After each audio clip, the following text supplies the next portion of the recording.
Disclaimer: the podcast contains adult themes, adult dialogues, and spoilers. Our opinions are just that, opinions. We're not bashing any of the creators we discuss, and we are not bashing you if you perceive things differently than us. Listeners and viewer discretion is advised. Hello, welcome to this episode of Story and Things, a storytelling podcast. I am your host, Cheli. And I'm your host, Yajaira.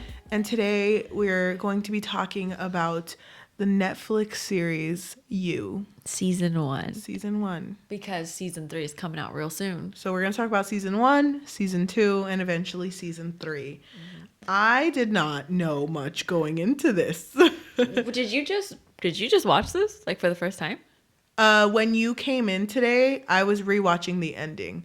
I watched season 1 like a while ago. Like I think it was last week. And then season 2 also around last week, beginning of this week. And then, yeah, So just recently. It was a lot, yeah. You missed when it came out then. I remember when it came out, just because of that Millie Bobby Brown comment. I didn't know about that. I guess Millie Bobby Brown made a comment about this show. Which we can talk about later. But I did not expect... I thought we were going to be watching for some reason. I thought this was the movie Split. Guess I was wrong. I thought that's what we were watching. Split. I mean... if you squint a little, sure. I know, maybe. But this was a lot to take in. Yes. I feel like the best way to talk about this... the best way to talk about this... is to bitch about it. As a wine and watch. We are going to be drinking wine or White Claws. Whatever, details. Just to get through this one. Because honestly... we need it. I really need to get through this one. I need it out of my system. But we are going to be talking about it by explaining the whole story first, and then talking about likes, very, very few likes. Actually, probably no likes at all, and dislikes. You say that, she says that because it's a wine and watch. Yeah. But I mean, maybe we'll sprinkle something. No, we gotta bitch about it. Okay, but it would be nice to, just know kind of what goes on in season 1, which is, it's not really that deep. So I'm going to hate on this a lot, by the way. A lot of shit does happen, but it's like pointless shit. You know what I mean? Yeah, thank you. Thank you. I mean, there's just like a lot happening. So... you know what? I'm going to hella hate on this show right now. And I can see someone out there, Millie on her freaking troll account. She's like, you know what, Cheli and Yajaira? I actually think that you're wrong about this, and it is super deep. And sorry, Millie. Millie, we're not coming after you. But I feel like we're gonna get hate, and I'm gonna be like, it just wasn't deep enough, like, And she's gonna hella like dig into me and be like, you thought La Fea Más Bella was good. So I'm gonna need you to shut up. It's not the same. It's a whole different thing, okay? Different tropes. So let's go ahead and talk about this story. This story centers around our main character, Joe Goldberg, who is a bookstore manager living in New York. Yeah, he's just living in New York, living his life. But it starts off with him in the bookstore noticing a girl walking in. And he hella just assumes everything about her just based on what she's wearing. He's hyper observing. Yeah, how she's walking. He's just like, oh. Yeah, she doesn't want to be seen by the way she's walking, but also she has jangly bracelets. So like, she wants to be heard a little. Yeah, she wants the attention, but just isn't asking for it. Just like a little though. Yeah, and he's just like completely in love with her by the first time that he sees her. Definitely a water sign. Mm-hmm. Yeah. And so she eventually buys the book that she wanted to get. Or no, he recommends one to her. Yeah. And it's like a very like fairy tale-ish like meeting. Because they have a little bit of a banter too. It's like they kind of are on the same wavelength. Yeah. She makes a comment about somebody else where she's like, people are so disappointing, right? And he's like, oh my God, she's so right. She gets it. She gets it. She gets me. Finally, someone who gets it. He's like to his coworker, Ethan, I'm gone. Me and her, we're eloping. Marriage, down the altar right now. But it's like, it seems pretty, like, normal at first. He seems normal at first. Yeah. But after she leaves, he's kind of like, and now, since you left, just got to know everything about you. Just like a little quick background check. And so he basically learns her whole routine is watching her through her social house. media. Oh yeah, first social media. Social media to see what type of friends that she has, how she acts online, how where she lives. Yeah, how she's perceived by others. He eventually finds out her address, where she works, everything like that. Which he does make a comment that he doesn't like how active she is on social media. So he's already like, damn, girl. But he also brings up it feels like she's trying to show something that she's not. True. But he shows up at her house and mentions like, oh wow, she doesn't even have curtains, just walking naked in her house. And he's observes her while she's like literally just chilling in her house. And she even sees apartment. And she even sees her fling come in. His name is Benji. And he watches them. It's like a total tool. Yeah, he is. He's just watching them when they're, doing stuff. Yeah. Well, yeah. They're having sex and he's watching them and imagining that it's him. And then Benji eventually leaves. Well, she couldn't finish herself off, so she ends up like, pleasuring herself. And he's like imagining that he's doing that to her. Which then he starts touching himself and he's literally in the street. This old grandma. But he's like, it's weird to me. This whole show just like hit me like a freaking train. Oh, train. No, but it hit me like a train because it was like so much was going on. And this main character, Joe, did not care that he was doing this. It was just like, it's because I love her. Oh, by the way, the girl's name is Beck. It's because I love Beck so much. She's Guinevere Beck, but she goes by Beck because she's, not a lady, whatever. But he basically kind of puts himself into her life. And when he does this at the beginning, he's like, it's okay because she's going to love me because I'm so perfect and she's going to see we're perfect for each other. But it's also like, oh, but she needs me though. Like, I'm going to save her life. Yeah. Like, that's why I'm here. So she goes to a party, I think it is. I think she's hanging out with her friends. Oh, she's hanging out with her friends because she wants to feel validated for her writing because she is a writer. And they go to like this slam poetry thing. And she thought it would be cool to go read some slam poetry. But no one is listening to her. And they're making comments to like, this is too sad. I don't care. Yeah. And her friends aren't really that supportive at all. No, they're not. They're just little like, ooh, poetry. Yeah. Ooh, let's get some shots. But even Joe leaves because he's like, this is painful to watch. I don't want to watch this. Which, by the way, Joe is just there because he's a stalker. He's not there because she invited him. Yeah, he's just watching from a distance. So he is waiting at the subway station. Because he's gonna go home. No, he is, and then he sees the opportunity because she stumbles in to also leave, and he notices that she's texting Benji. And it's like, really, is he really that important to you that you're literally texting him drunk while walking close to the edge of a train track? And she falls in. And she falls in, and he's like, come on, gotta help you up. And there's some dude in the background like, pick her up, like singing. Yeah. So Joe saves Beck's life. And they fall on each other so romantically. But then she pukes on him. True love, So they Uber home together or taxi home together. Which, remember, she's drunk. So he takes her phone and she doesn't realize it. She thinks that she left it in the train and it's gone now. So yeah, she even makes a huge... Because he, when they're in the taxi together, he says... Is it okay if we exchange info? And she starts looking for her phone and it's like, oh, it's not here. I'll give you my email though. Yeah. And then he's like holding her phone like, oh yeah. Like, every time she blinks, he's like. Which her phone wasn't passcode protected, huh? That was something that he noticed too, that she didn't put a password on it. No, she didn't. She had Weirdo. I know, for real. But while they're getting off, or while they make it to her house, he's kind of thinking like, should I invite myself in? No, that's too soon. No, I can't do that. I can't do that. And he notices that Benji's waiting there. And she's saying like, oh, look, this is Joe. He saved my life. And Benji's like, I don't care. Just come out. Benji gives no fucks.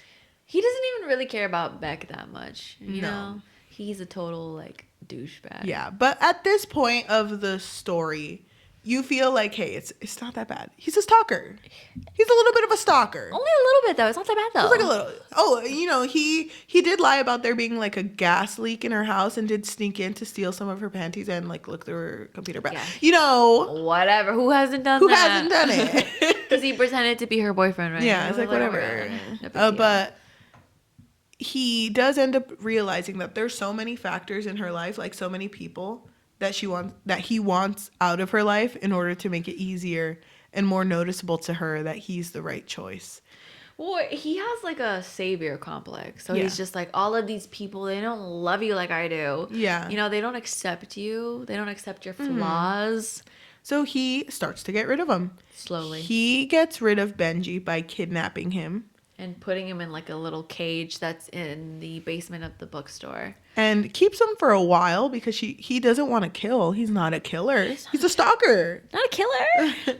But eventually he sees that, you know, Benji is a nuisance. We gotta so get rid what's of him. the point? What's the point in having him? So he kills Benji. He kills Benji. One down. But then like he notices like, okay, now that I have this down, maybe it'll be fine. But then one of the friends, her name is Peaches, also doesn't like Joe and is kind of suspecting that he's a little sus. But also he's not to her standards of being rich. Oh yeah, because Peaches is rich. Yeah. So. Like really rich.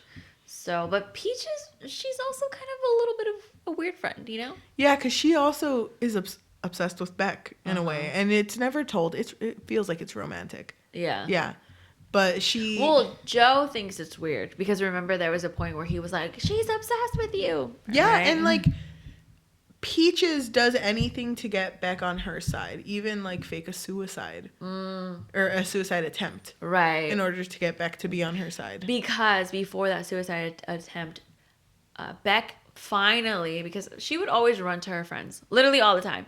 And Joe was the one who brought it up. Like, you're always going to your friends. Like, they have you in any way that they want. And so she finally stands up to Peach and Peach tries to kill herself. But she wrote it down how she was going to, too. It was very strategic. It was so weird. Yeah, but Joe notices, and then Peaches tries to take Beck away and convince her to go to Paris or France, France, with her. And, you know, Joe can't let that happen. No, of course because not. if Beck's gone, what's he going to do? Just read? Ew. So he ends up out of self-defense because Peach was attacking him. He kills Peaches. So she's dead. Yeah, Bye. and frames it as a suicide. Right, because he is a good writer, so he pretty Yeah, much of course. wrote down her suicide note. But now, you know, there's so many factors, so many people that he's killed already too. And he, you know, why not add another one? His neighbor was having trouble with like a boyfriend. Yeah, So he's like, Paco. Yeah. So he was good friends with his neighbor. His name is Paco. He's a little boy. Yeah. And he was being abused by his mom's boyfriend. And so, you know, Joe got rid of him a little bit, you know? yeah. Bye. And to speed things up a little bit, basically throughout this story, Beck and Joe have bumpy parts in their relationship. There's a point where they break up, but you know what? At the end, they realize that they're made for each other. But at one point, while Beck is at home with Joe, Paco comes and is like, oh, hey, by the way, Joe lent me this book. Sorry, I forgot to give it back. I always forget because I leave it in the ceiling of the bathroom. You know, the hiding spot. Yeah, the hiding She's spot. like, what hiding spot? Yeah, you know, the ceiling of the bathroom, it has a loose tile, and that's the best place to put your stuff.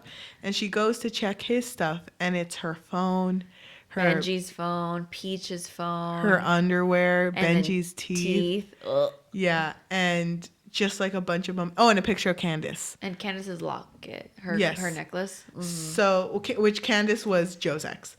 Who he's obsessed with. Yeah, but she figures this out, and he comes home because he had went to go get her breakfast.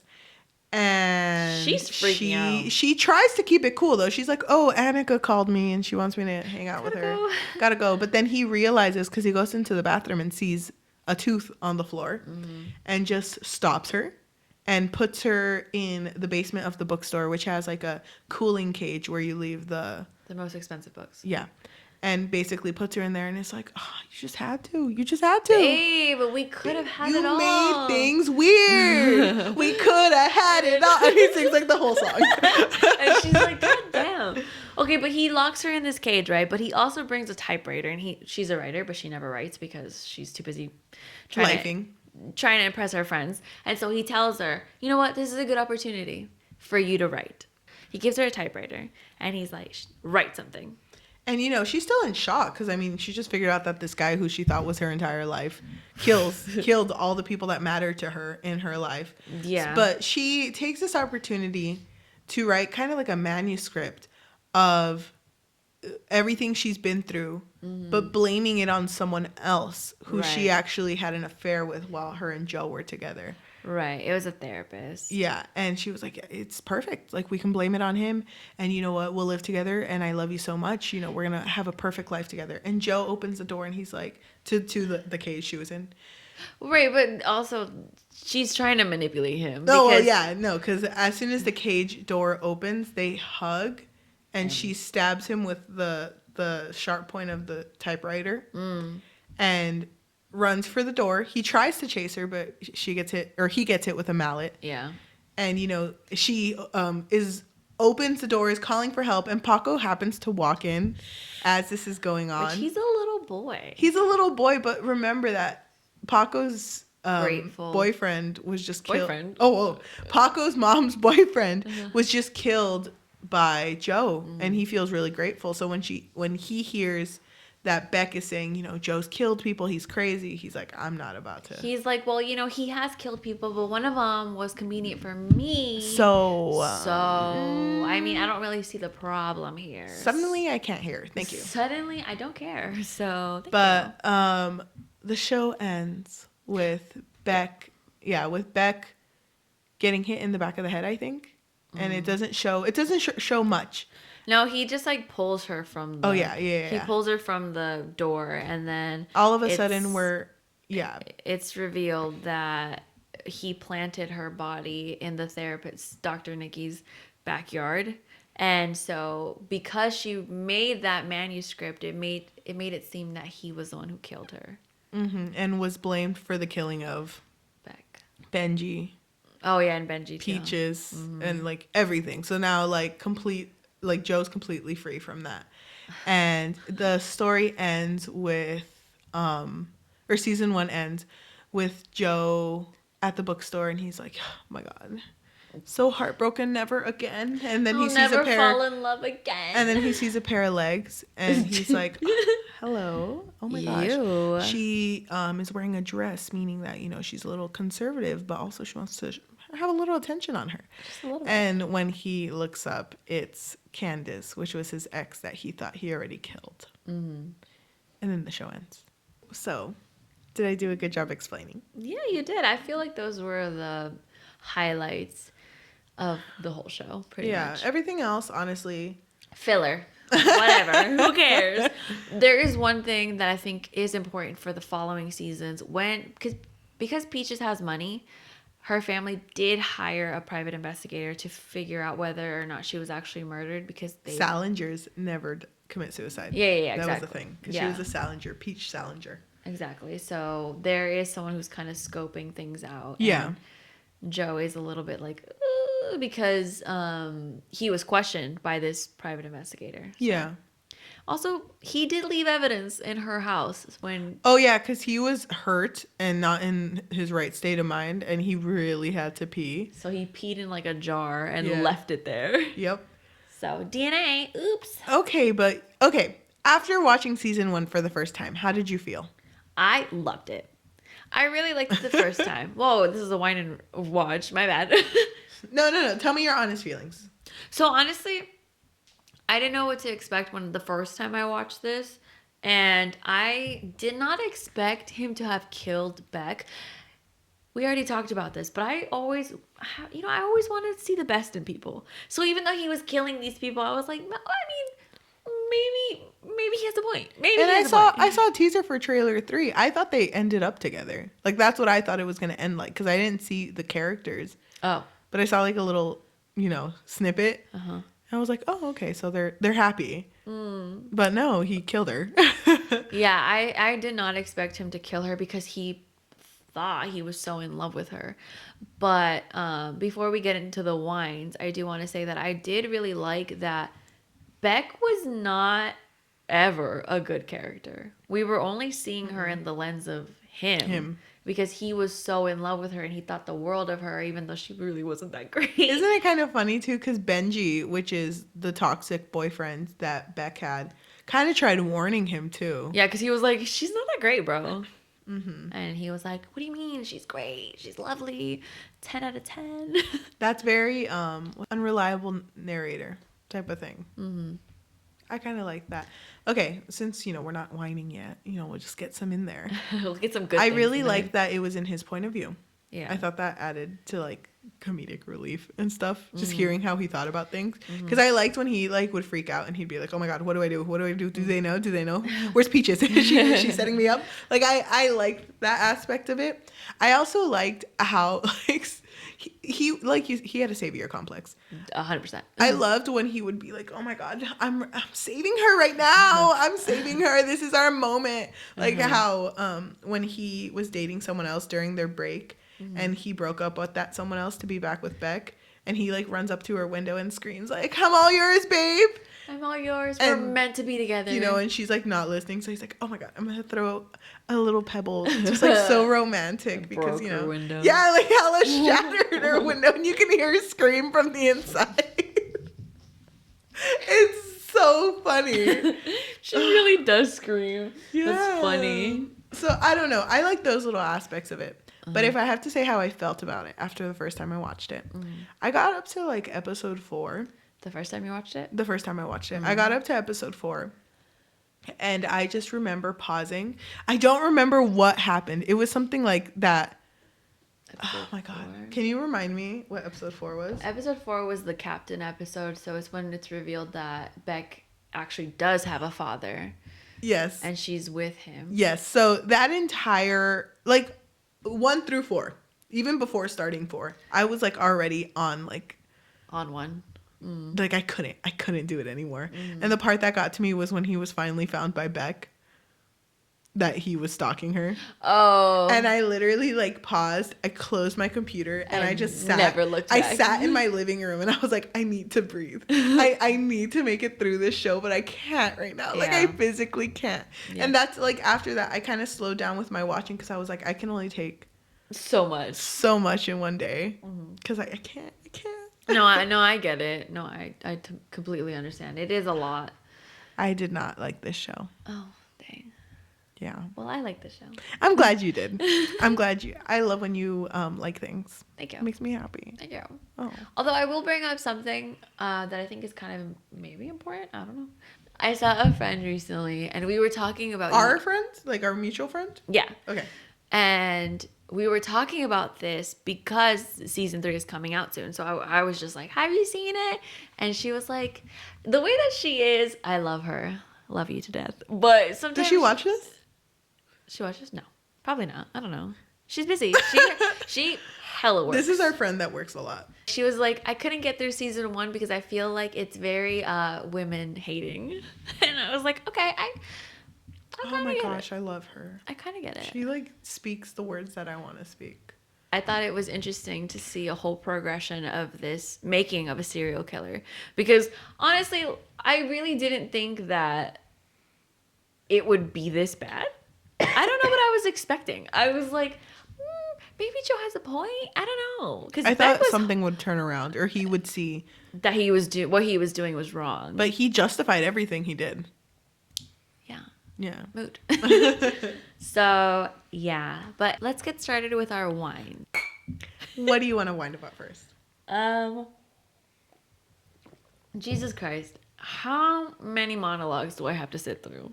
With really? This that bothered show? You? Yes. I don't mind monologues, but it was a lot. Like, it was a lot. I mean, sometimes people just got to get shit out. There was a lot now that I think about it because there was always like, I need to tell you my whole life story and it's going to take like 10 minutes. But like, so hop on. I do like his voice, but. No, I'm talking about Beck. Oh, Beck? Yeah, Beck had a few things that she had to like let off her chest. She did? Honestly, I don't You know. didn't like them though?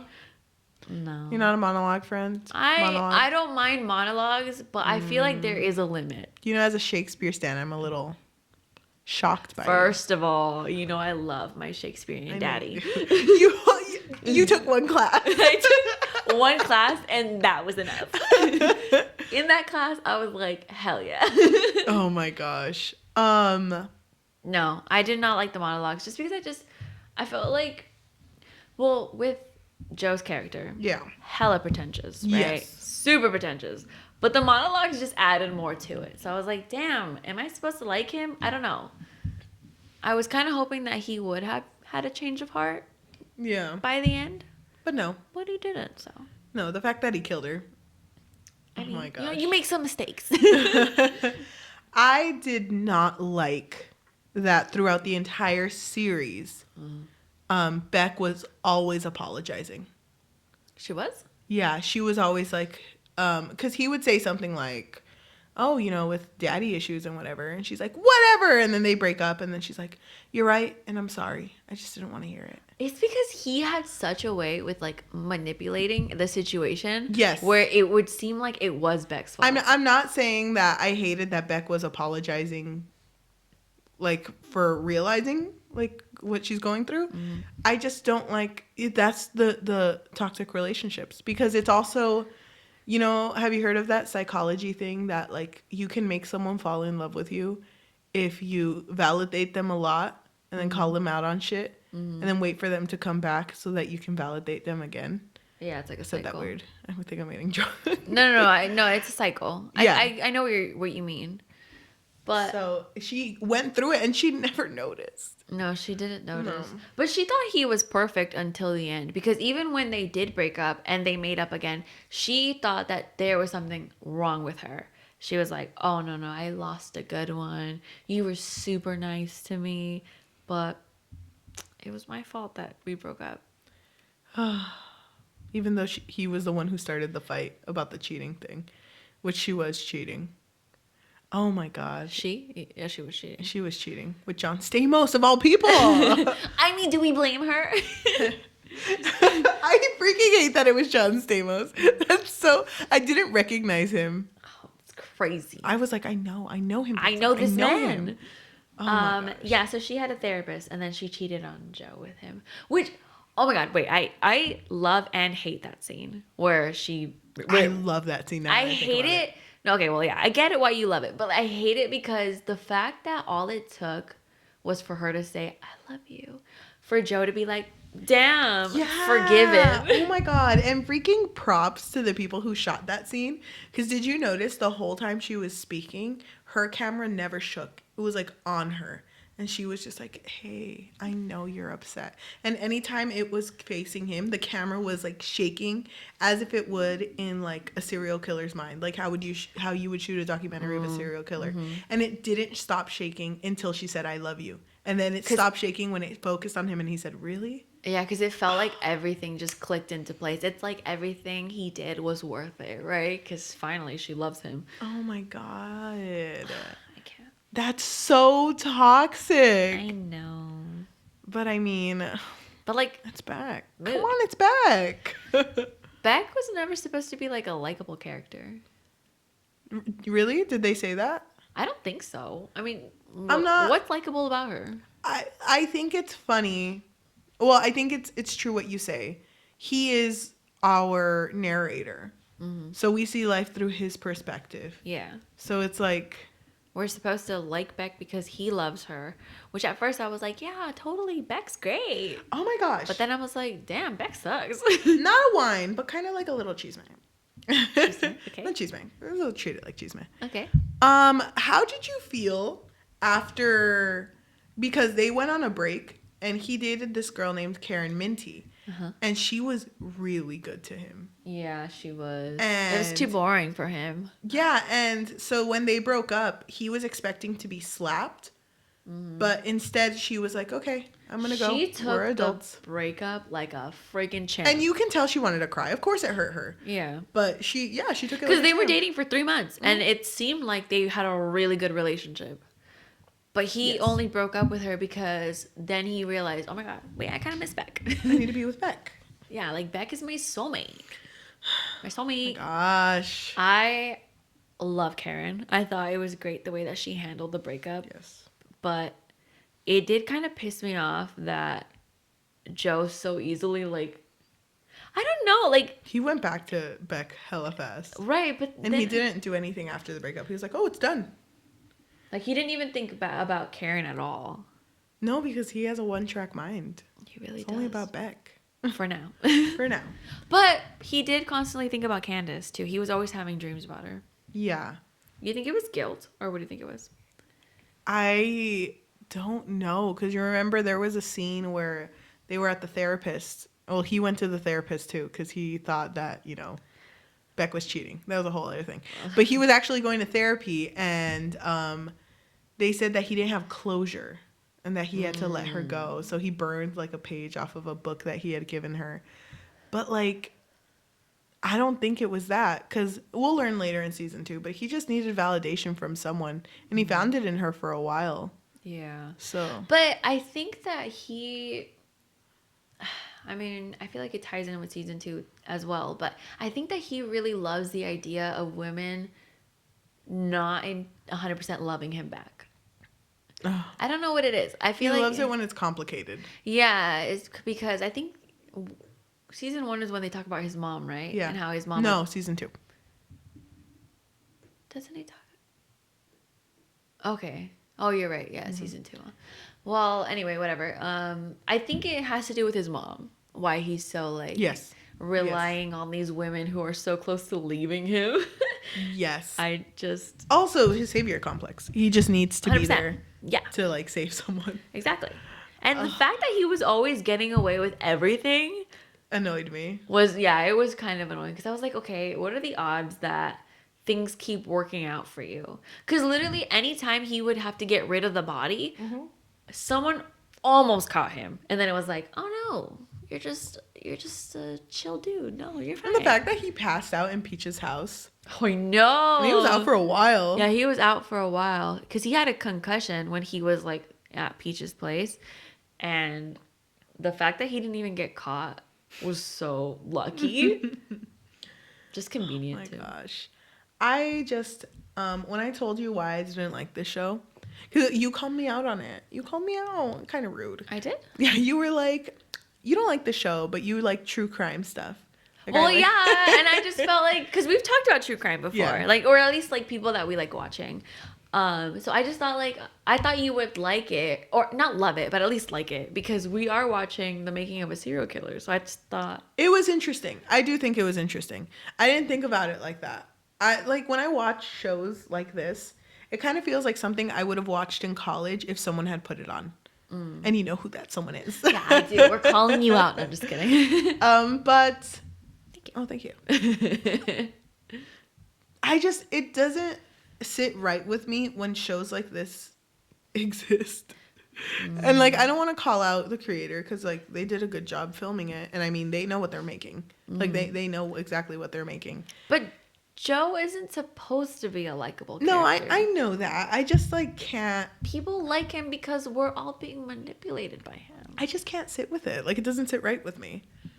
I don't know. But like, why? Is that me? Tell me why. Okay. Explain to me your. Welcome to therapy. Explain to me your thought process. I just don't find it interesting to watch shows about A man. a murder and stuff. Like, and it keeps going right for them. Like, I don't know. It feels weird for me to watch that. But it's funny because I told you I really like Squid Game, and you're like, they're killing people. And I'm like, yeah. And I can't explain it. Someone put thoughts in my head. I don't have any thoughts right now. no, I mean you don't have to like it just because you like something else. I don't know. Something about it was like very. I Do you think think it was also kind of cringy. No, it was 100%. Do Yeah, you think 'cause- it's Joe? Like, is it Joe? I think it's Joe Okay. because he's very. I don't want to say this, but he's very gringo. Like he's really white. He's really white, and Yeah. even like. I don't know. But like even the people of color in the show are very whitewashed with their way of acting. And I just feel like the show is so geared towards a certain audience. And like even the like types of jokes, like you remember how him and Beck had like a Scrabble word that they made. They were playing like, oh, don't make real words, and they put Oh, everything yeah. ship. And that like made me cringe so hard. Yeah. I don't know. It hurts me. Relationships can be cringy, you know? It hurts me. I think it was meant to be cringy, though, don't you think? Yeah, because it is him like romanticizing He's love. Oh. Season 2 spoiler. How do you feel that Millie Bobby Brown, oh god, well loved, 11 Stranger Thing, 11 Millie Bobby, Millie Robert Brown? How do you feel that she missed the point of the whole series and was like, you know what? Joe loves her, and that's okay. So therefore, she didn't say this exactly verbatim, but basically, like everything that he did is reasonable, right? Because Yeah. he loves her. I think that people that think that way missed the whole point of the show. Yeah. And I think that at surface level, maybe you could think that because there are some people who do romanticize toxic relationships. Like we have to be honest, they do. Yeah. But I think it shows that he didn't actually love her, because if he really loved her, he would have just let her go. Yes. He wanted the control over her. He lost control over her, and so he just got rid of her. They didn't show when he killed her, No. luckily. But I don't think that he did it in a way that was like humane. I don't know if that's the correct word I'm looking for. I don't think it was like a quick. And it's kind of funny too, because you notice how we're watching this and seeing what he wants us to see. Mm-hmm. So I don't know. And yet, at that point, we don't see Yeah. it. I think maybe they didn't show it because he was so obsessed with her that maybe it was too much violence against the woman he thought he loved. But I think that, I don't know when Millie, we're not calling you out, Millie, if you're watching this. I think that, I don't know if. It was after season 1. Oh, okay. Well, I don't know how old she was, but I don't know if she still thinks that way, right? Yeah, honestly, when I read that, when it came out, she was young. She was really young, and she still is young. I don't blame her for thinking like that, because if you think about it, at that age, we were all obsessing over Twilight. And come on, he's like, I mean, I love watching you sleep. I mean, mood, honestly. Oh my god. Okay, but that's So. we don't need to get into that. But like, it's a little different. No, I just think that at that age we did romanticize things that were problematic, so I don't blame her for doing it. Or things that should make you uncomfortable. I don't blame her for feeling that right now. I just hope that there's someone in the future that can correct her. Or maybe currently. So Millie, here I am, correcting you. Mom here. I know. No, but I did want to bring up something, and I'm so sorry that I can't remember what it's called, where it was from, but I do remember that it was in an English class, and we had this whole discussion over this short story. It was a short story, and it was just a group of friends having a discussion, and one of the friends got out of a really toxic, really abusive relationship, and she kept telling her friends, like, no, like, he loved me. Like, I know he loved me, because why would he have been so passionate if he didn't love me? Oh my God. And then she was like, but I'm alive, so he loved me, right? And so the friends are just kind of like, oh. I think the whole point of the short story was trying to get these different perspectives on love. Yeah. But I do remember that the discussion that we had was like, she doesn't realize that he only loved the power that he had over her. And he doesn't have it anymore, so of course he's trying to get it again. Oh my God, that hurts me. Because if Beck would have survived... Beck could have survived if she just lived with it. And honestly, she would have lived a pretty good life. Well, if he didn't move on. But, you know, she would have lived a pretty good life living with that lie. Because he would have protected her through everything. I think the point is that he would have eventually cracked, though, because he was killing all of these people around her, that she would have realized it eventually. No, but I'm saying, like, even after she knew, if she had chosen... To what, not say anything? Yeah. She would have had a good life. But I don't think... She wouldn't have liked it or enjoyed it, but she could have faked it, and she would have had a decent life where he would have protected her. But that's scary. Yeah. That's toxic. I feel like I wouldn't feel safe ever. No, I wouldn't either. Because if he's obsessed with you, he'd probably want to, check up on you or something. I don't know. Yeah. He had an ex also who... She was a rockera. Rockera. She was in a band. And I don't think she ever loved him. No. Ever. No. She just cheated on him. It was like a little fling, and for some reason, he was in love with her. I don't know why. Hella romanticized it. He loved the idea of Candace because she was this redhead. She was in a band. She was cool. She was smart. She was smart, apparently. And she read Wuthering Heights. You're so right. You're so right. And he caught her cheating on him with the guy that signed them to the agency for his music. Yeah. Yeah, and so actually, that was the first kill in this season. It's revealed that he confronted this guy on a rooftop, and he was like, "Hey, that's my girl, bro. Why are you, like, feeling her up?" And the guy is immediately like, "Oh, I'm so sorry. She never said anything about a boyfriend." And he actually seemed really apologetic and completely aloof. Yeah. But he even offered him some freaking weed or something. I know, and Joe just pushed him off the building. Yep.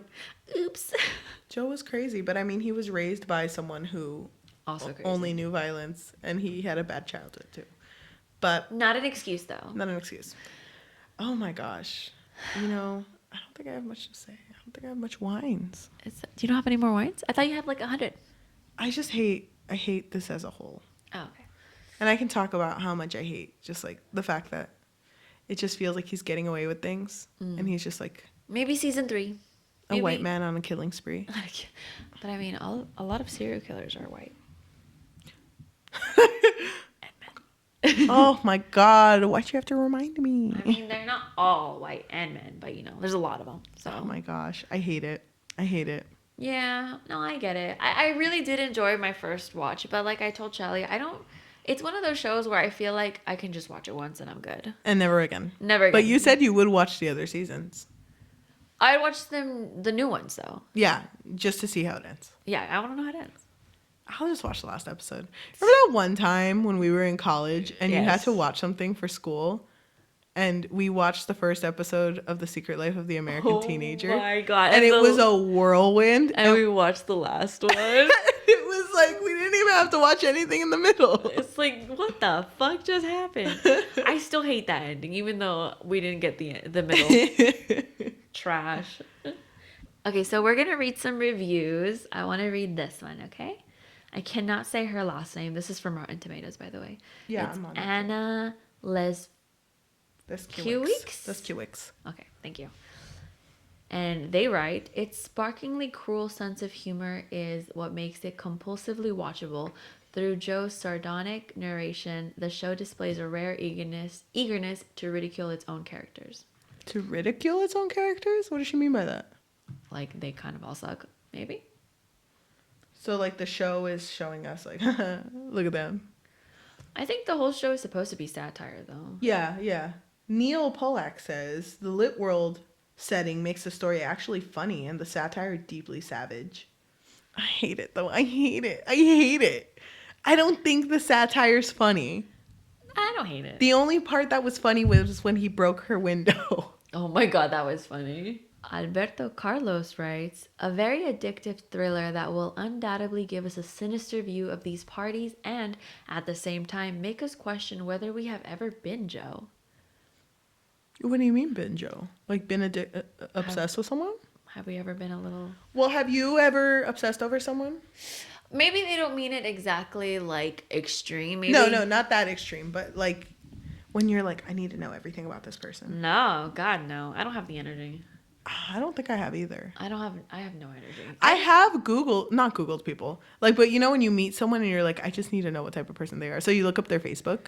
Yeah, no, I've done that. I mean, I've done that, but have I? I'm pretty sure I have. I can't think of the last time. But I haven't because I'll see it. I'll see like the first few pictures and stuff, and then I'm like, okay, I'm good. Yeah, I'm not like I need to see everything. I need to know their whole life story. I do that though with like famous people. When I like feel like when I get into consume trash. When I feel like I need to consume trash, I will consume trash for like a long time. Okay, mood. Do you know what I mean? Yeah.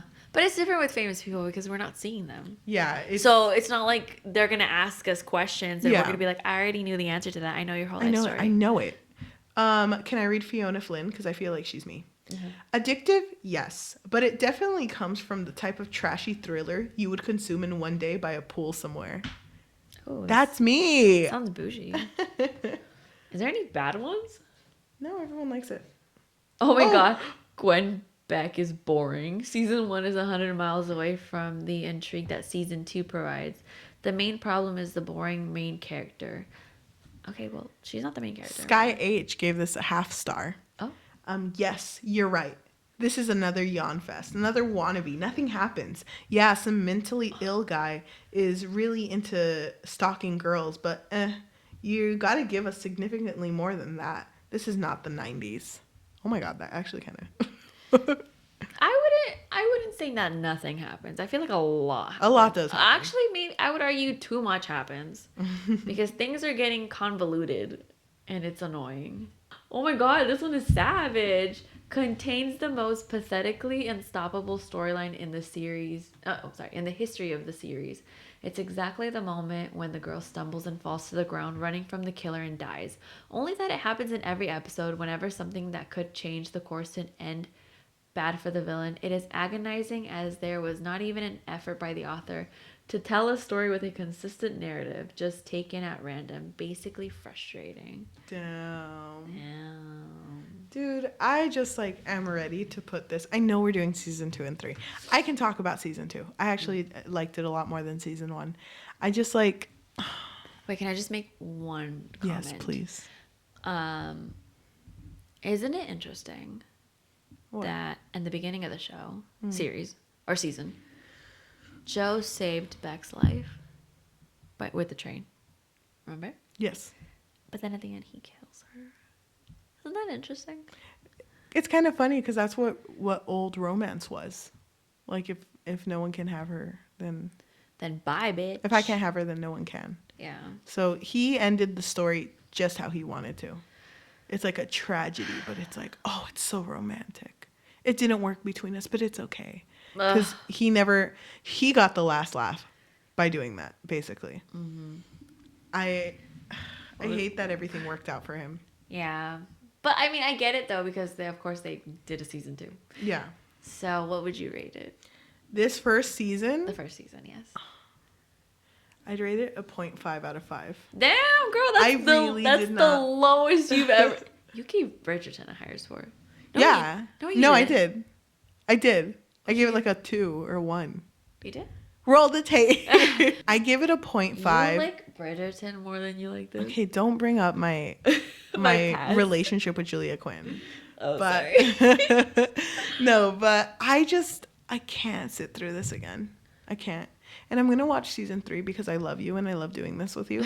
But just know that every waking second of me watching that show is like I'm taking one step further away from God.